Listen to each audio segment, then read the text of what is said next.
இந்த பண்பை கர்த்தராகிய இயேசு கிறிஸ்துவினிடத்தில் பார்க்க முடியும். அவர் ஒரு ஆளுகைக்குட்பட்ட நிலையில் இந்த உலகத்தில் வாழ்ந்தார்.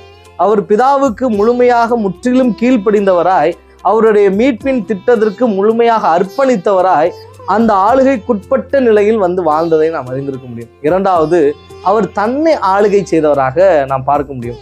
சிலுவையிலே மரத்திலே தொங்கும்போது கூட அநேகர் பரியாசம் பண்ணும்போது கூட இவன் தன்னை தான் ரட்சித்துக் கொள்ளட்டும் என்று எல்லாரும் ஏளனமாக அவருக்கு சவால் விடும் நிலையில பேசும்போது கூட அந்த இடத்தில் தேவ திட்டத்தை மையப்படுத்தின நிலையில் தன்னை ஆளுகைப்படுத்தி, தன்னை யார் என்று நிரூபிக்காமல் தன்னை ஆளுகைப்படுத்தி ப்ராசஸ் பண்ணி அங்க தேவ திட்டத்துக்கு அங்க அர்ப்பணித்ததை நான் பார்க்க முடியும். மூன்றாவதாக, பிறரை ஆளுகை செய்தல், பிறர் நலன் கருதி வாழுதல். பிறருக்காகவே தன் உயிரை விட்டு நாம் அனைவரும் வாழ்வு பெறும்படி மரித்து உயிரோடு வந்திருப்பதை நாம் சற்று நினைவு கூற வேண்டியவர்களாக இருக்கிறோம். ஆகையினாலே தேவன் ஆசீர்வாதமாக கொடுத்ததுதான் ஆளுகை செய்தல்.